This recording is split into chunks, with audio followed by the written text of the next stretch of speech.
If the reader were to take a map of Europe, set a compass on the city of Paris, and draw a circle with a radius of 500 miles, a zone would be marked out from which much of modern European and Western civilization radiated after about 1640.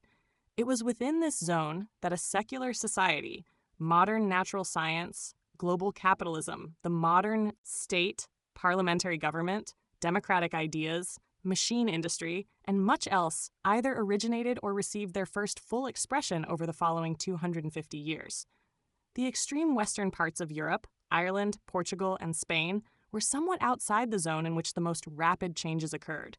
But within it were England, southern Scotland, France, the Low Countries, Switzerland, western and central Germany, and northern Italy. This area, beginning in the 17th century, was, for more than 2 centuries, the Earth's principal center of what anthropologists might call cultural diffusion. Although the economy and culture of Western Europe were deeply influenced by the expanding trade and contacts with people outside Europe, the growing power of Western European states, trading companies, science, and cultural institutions had a profound and spreading impact on the rest of Europe, the Americas, and ultimately the whole world. This Western European influence grew steadily in the half-century following the Peace of Westphalia.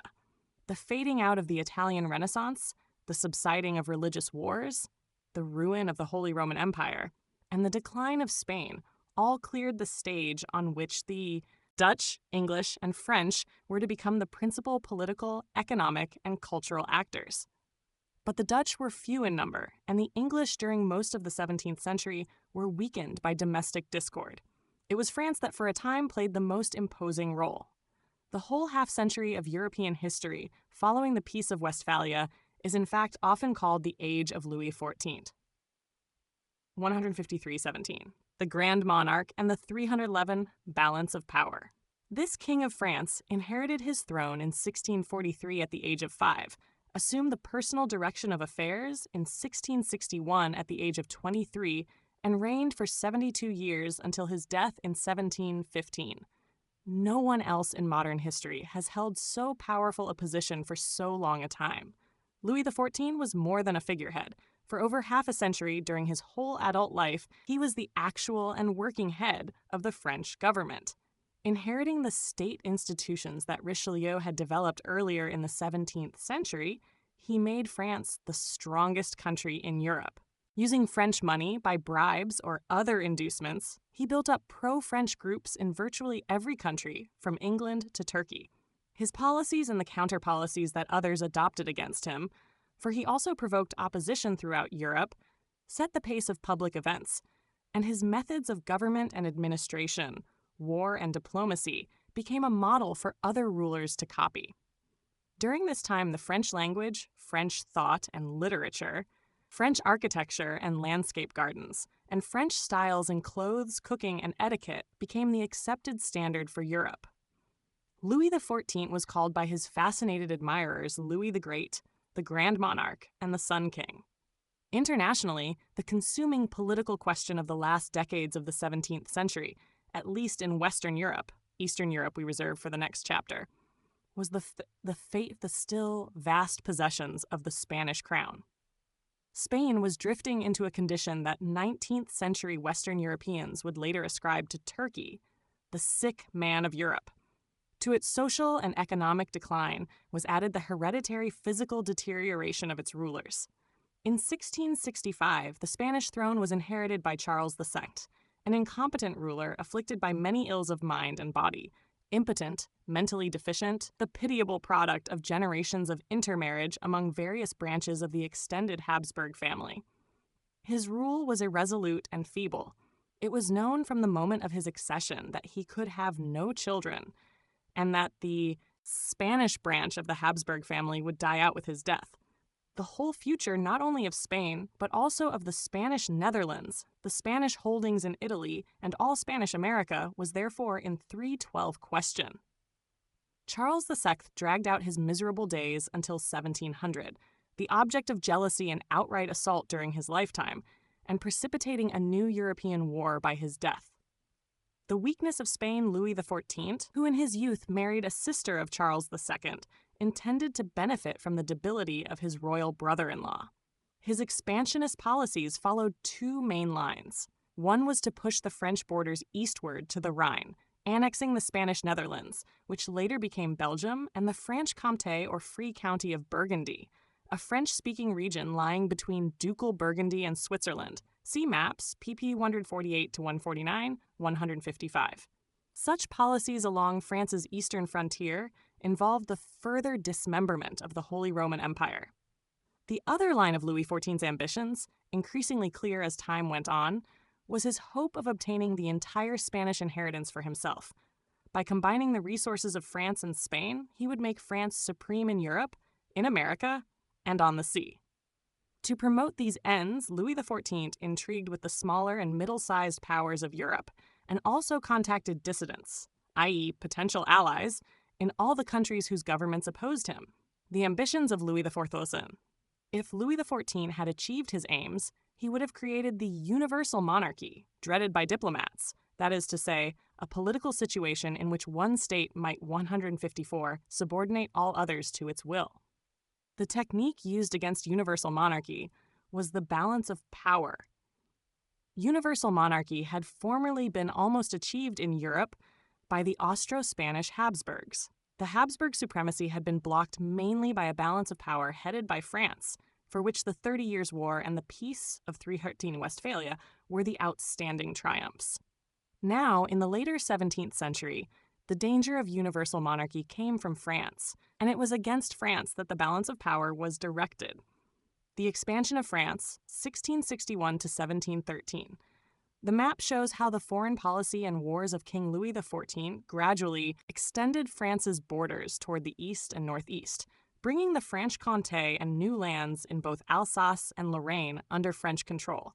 Louis also gained other territories in the Spanish Netherlands and expanded French holdings in the south along the frontier with Savoy. In addition to the expansion shown here, Louis XIV's other great ambition was to obtain control of Spain and the Spanish Empire in the Americas. 155, 314, the idea of the balance of power.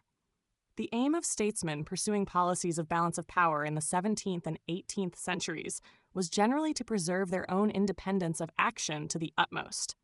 Hence, the basic rule was to ally against any powerful state threatening domination.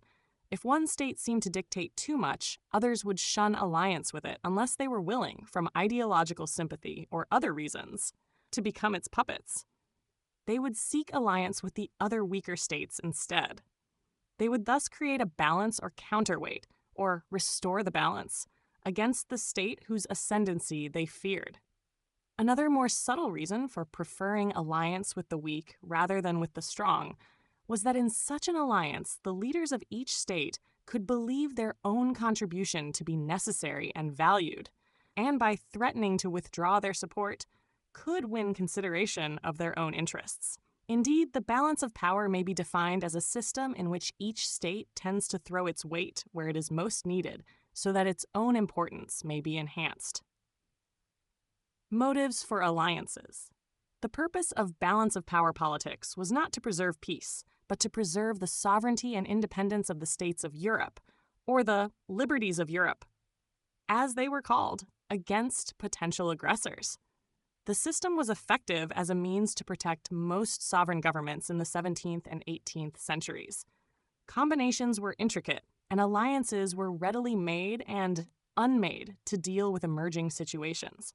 One reason for the effectiveness of the system lay in the great number of states capable of pursuing an independent foreign policy. These included not only the greater and middle-sized states of Austria, Spain, France, England, Holland, Sweden, and Bavaria, but a great number of small independent states, such as Denmark, the German principalities, Portugal after 1640, and Savoy, Venice, Genoa, and Tuscany. States moved easily from one alliance to another, or from one side of the balance to another.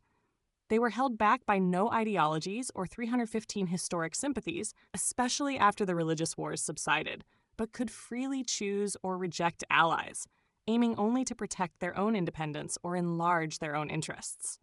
Moreover, owing to the military technology of the day, small states might count as important military partners in an alliance. By controlling a strategic location, like the King of Denmark, or by making a contribution of ships or money, like the Dutch Republic, they might add just enough strength to an alliance to balance and overbalance the opposing great power and its allies. Balance of power politics. As the ambitions of Louis XIV became bolder, and as the capacity of Spain to resist them withered away, the prevention of a French universal monarchy depended increasingly on combining the states of Europe into a balance of power that could effectively block France's expansionist policies. The balance against Louis XIV was engineered mainly by the Dutch.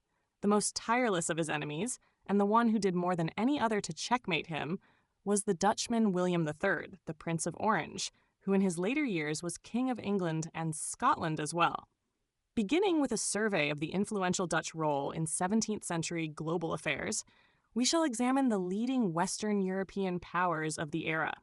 Each power went through long, less disruptive conflicts, which included a momentous struggle between Parliament and King in the British Isles and the protracted wars of Louis XIV. These wars, culminating in the War of the Spanish Succession, mobilized a collective resistance to French ambitions that ultimately restored the European balance of power. 156-18. The Dutch Republic.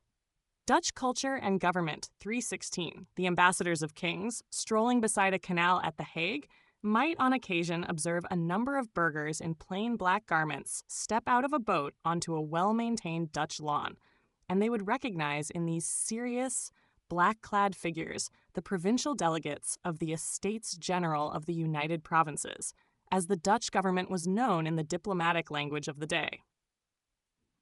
Though noblemen lived in the country, the Dutch were the most bourgeois of all peoples. They were not the only republicans in Europe, because the Swiss cantons, Venice, Genoa, and even England for a few years were republics. But of all republics, the United Provinces was by far the most wealthy, the most flourishing, and the most important in international diplomacy and culture. The Dutch acquired a nationality of their own in the long struggle against Spain, and the memories of that war contributed to a pride in their own freedom and independence.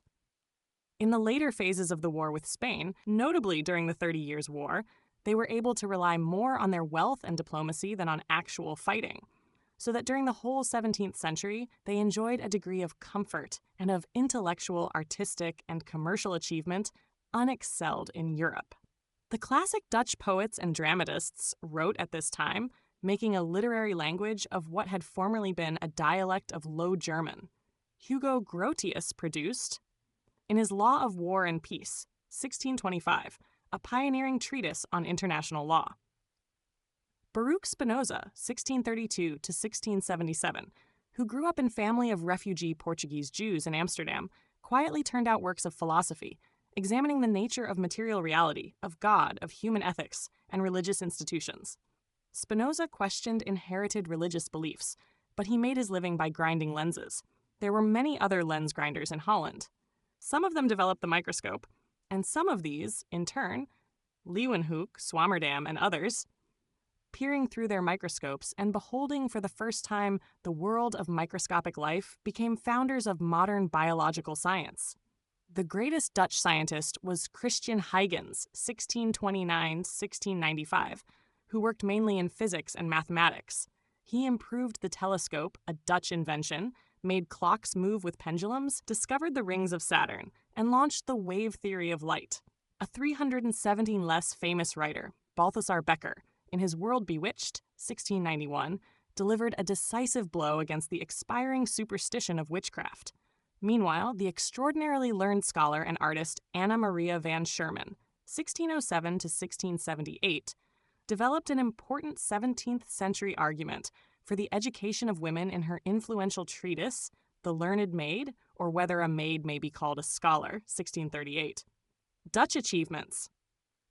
But the most eternally fresh of the Dutch creations, suffering from no barrier of time or language, were the superb canvases of the painters. Frans Hals produced bluff portraits of the common people. John Vermeer threw a spell of magic and quiet dignity over men, and especially women of the burgher class. many of whom he portrayed in typical domestic scenes. Rembrandt conveyed the mystery of human consciousness itself. In Rembrandt's Masters of the Amsterdam Drapers Guild, CP 158, we face a group of 6 men who seem about to speak from the canvas, inclined slightly forward, as intent on their business as judges on the proceedings in a courtroom. Such men conducted the affairs of Holland, in both commerce and government, intelligent, calculating, and honest, but determined to drive a hard bargain. The sober black cloaks with the clean white collars, 157 set against the carved woodwork and rich table covering of the cloth hall, seem to suggest that personal vanity must yield to collective undertakings, and that personal simplicity must be maintained in the midst of material opulence. And in Vermeer's Geographer, CP 163, painted in 1669, there appears not only an immaculately scrubbed Dutch interior, but something of a symbol of the early modern world. The pale northern sunlight streaming through the window, the globe and the map, the dividers in the scholar's right hand, instrument of science and mathematics, the tapestry flung over the table, or is it a new rug brought from Asia? The head lifted in thought, and eyes resting on an invisible world of fresh discoveries and opening horizons. The same interest in the 318 complexities of human character and the details of household objects appears in many of Vermeer's paintings, including Girl Reading a Letter at an Open Window, CP 160, which he painted in the late 1650s, and The Milkmaid, c. 1660, CP 161.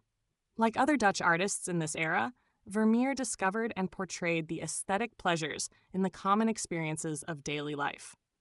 The Masters of the Amsterdam Drapers Guild by Rembrandt van Rijn, Dutch 1606-1669. This painting was done on commission for the Guild of Drapers, or Clothiers, in Amsterdam. These men were the prosperous leaders of the guild, and they were members of a dynamic merchant class that supported both a flourishing community of creative artists and the expanding Dutch role in global commercial systems. Source: Rijksmuseum, Amsterdam. Dutch paintings also showed certain characteristics of the wider 17th century artistic style that came to be known as Baroque. The fascination with lighting, the representation of interior spaces, the use of distinctive colors or subtle hues, and a more naturalistic image of human beings often shaped the distinctive appearance of Baroque paintings. In contrast to most Dutch artists, however, many of the best-known Baroque painters identified with the Catholic Church or the Counter-Reformation. The Flemish painter 158-390 Peter Paul Rubens was one prominent example of this identification with Catholicism in the Low Countries, though the portrait on this page depicts his personal life. Rubens often painted influential Catholic political figures as well as dramatic biblical scenes, but art in the Netherlands tended to emphasize the quotidian scenes of urban life rather than the passions of religious ecstasy or the grandeur of royal families. Portrait of the Artist. With Isabel Brandt by Peter Paul Rubens, Flemish, 1577-1640. Isabel Brandt married Rubens about the time he painted this dual portrait, c. 1610, which conveys the affection in an early 17th century marriage. This painting suggests the importance of family relationships for an artist whose best-known works often portrayed famous public figures or Catholic religious themes.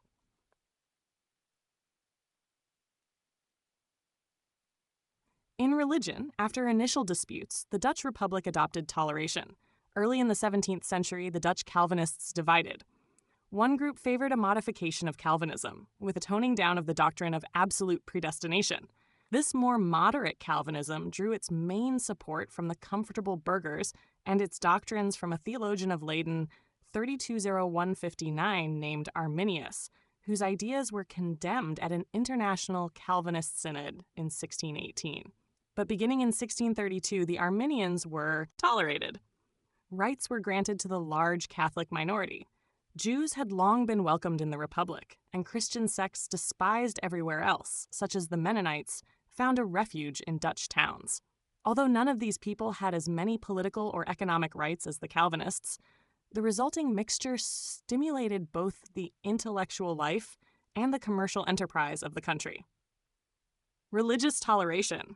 Woman Reading a Letter at an Open Window by Jan Vermeer, Dutch 1632 to 1675.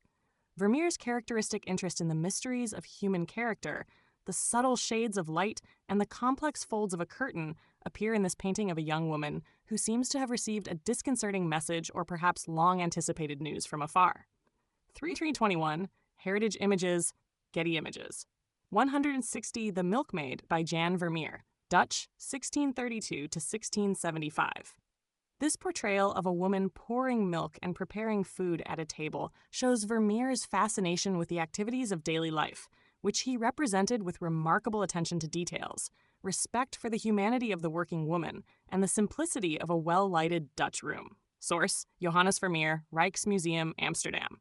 The Dutch, as early as 1600, had 10,000 ships, and throughout the 17th century they owned most of the shipping of northern Europe. They were the carriers between Spain, France, England, and the Baltic. They also settled in Bordeaux to buy wines, lent money to vintners, and soon owned many vineyards in France itself. They sailed on every sea. 322, they entered the Pacific by way of South America, where they rounded Cape Horn and named it after Hoorn in Holland. Organized in the East India Company of 1601–1602, their merchants increasingly replaced the Portuguese in India and the Far East. In Java in 1619, they founded the city of Batavia, the Latin name for Holland. The city is now called Jakarta. Dutch explorations and settlements. Not long after 1600, the Dutch reached Japan. But the Japanese, fearing the political consequences of Christian traders, in 1641 expelled all other Europeans and confined the Dutch to limited operations on an island near Nagasaki. The Dutch remained for over 2 centuries the sole link of the West with Japan. In 1612, the Dutch founded their first settlement on Manhattan Island, and in 1621, they established a Dutch West India Company to exploit the loosely held riches of Spanish and Portuguese America. The new West India Company also entered the expanding Atlantic slave trade and transported enslaved Africans to recently founded Dutch colonies at Pernambuco and Bahia in Brazil, lost soon thereafter, and at Curaçao and Guyana in the Caribbean. In 1652, the Dutch captured the Cape of Good Hope in South Africa from the Portuguese. Dutch settlers soon appeared. Moving inland, they occupied the territory of the Khoikhoi and displaced or enslaved the people whose ancestors had lived there for centuries. These Dutch settlers mixed with French Huguenots and others in southern Africa and gradually became the Afrikaner people, whose modern language and religion still reflect their mainly Dutch origins. In 1609, the Dutch founded the Bank of Amsterdam. European money was in chaos. Coins were minted not only by great monarchs, but also by small states and cities in Germany and Italy, and even by private persons. In addition, under inflationary pressures, kings and others habitually debased their coins by adding more alloy, while leaving the old coins in circulation along with the new.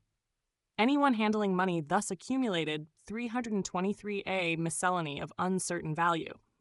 The Bank of Amsterdam accepted deposits of such mixed money from all persons and from all countries, assessed the gold and silver content, and at rates of exchange fixed by itself, allowed depositors to withdraw equivalent values in gold florins minted by the Bank of Amsterdam.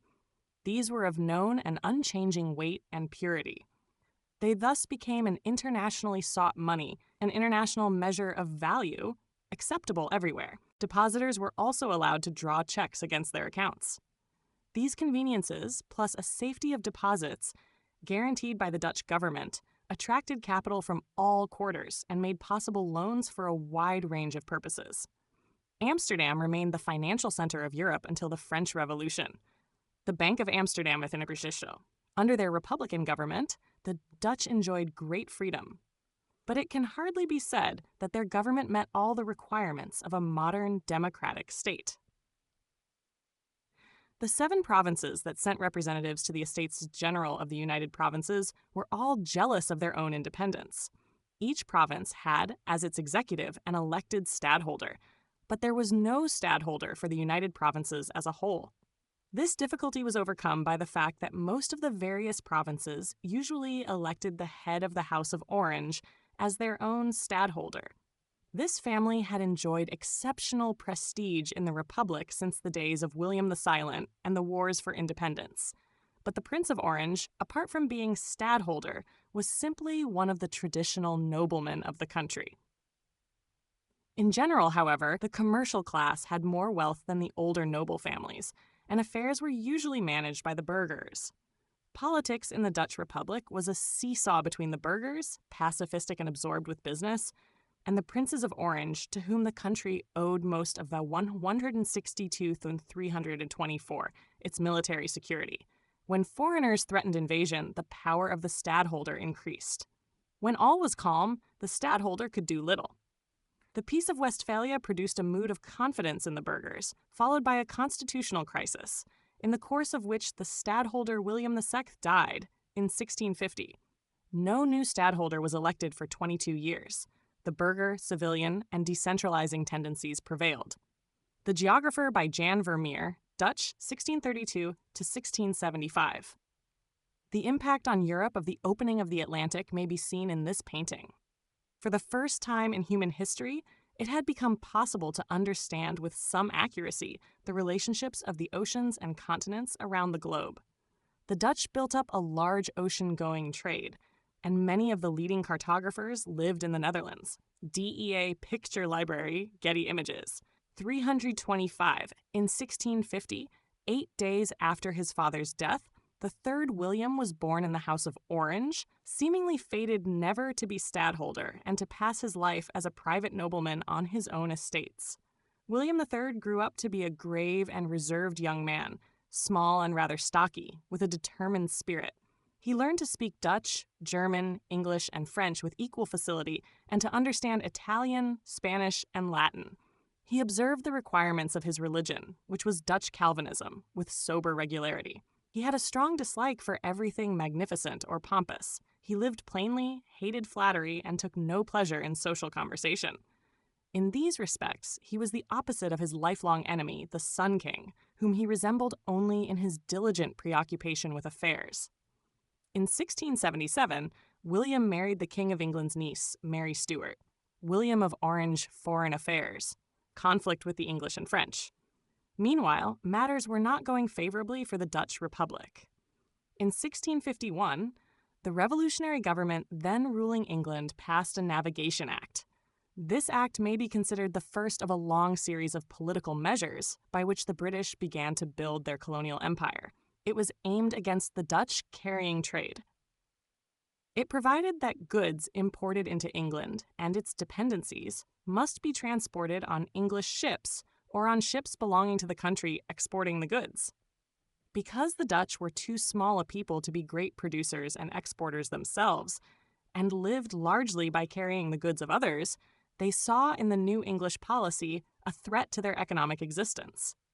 The Dutch and English soon entered into a series of 3 wars, running with interruptions from 1652 to 1674 and generally indecisive, though in 1664 the English annexed New Amsterdam and renamed it New York. Threats by sea and land 326. While thus assaulted at sea by the English, the Dutch were menaced on land by the French. Louis XIV made his first aggressive move in 1667, claiming the Spanish Netherlands and Franche-Comté by alleging certain rights of his Spanish wife and overrunning the Spanish Netherlands with his army. The Dutch, to whom the Spanish Netherlands were a buffer against France, set into motion the mechanism of the balance of power. Dropping temporarily their disputes with the English, they allied with them instead, and because they were able also to secure the adherence of Sweden, the resulting Triple Alliance was sufficient to give pause to Louis XIV, who withdrew from the Spanish Netherlands. But in 1672, Louis XIV again rapidly crossed the Spanish Netherlands, attacked with forces 5 times as large as the Dutch, and occupied 3 of the 7 Dutch provinces. A popular clamor now arose among the Dutch for William of Orange, demanding that the young prince, who was 22 years of age, be installed in the old office of stadholder, in which his ancestors had defended them against Spain. He was duly elected stadholder in 6 provinces. In 1673, these 6 provinces voted to make the stadholderate hereditary in the House of Orange, William, during his whole reign in the Netherlands, attempted to centralize and consolidate his government, put down the traditional liberties of the provinces, and move generally in the direction of absolute monarchy. He was unable, however, to go far in this course, and the United Provinces remained a decentralized patrician republic until 1795. The election of William as stadholder, 164.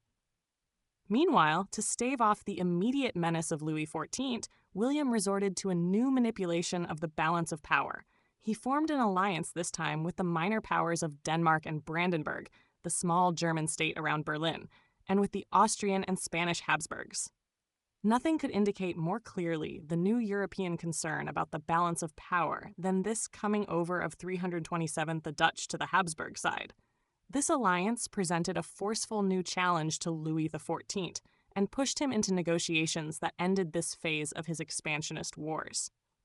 Peace was signed in 1678 by the Treaty of Nimwegen, but only at the expense of Spain and the Holy Roman Empire, from which Louis XIV took the long-coveted Franche-Comté, together with another batch of towns in Flanders, see map P155. The Dutch preserved their territory intact. In the next 10 years came the great windfall of William's life. In 1689, he became King of England. He was now able to bring the British Isles into his perpetual combinations against France. Because the real impact of France was yet to be felt, and the real bid of Louis XIV for universal monarchy was yet to be made, and because the English at this time were rapidly gaining in strength, the entrance of England was a decisive addition to the balance formed against French expansion. In this way, the political upheavals in 17th century England, by bringing a determined Dutchman to the English throne, entered into the general stream of European affairs, and helped to assure that Western Europe and its overseas offshoots should not be dominated totally by France. William comes to the English throne,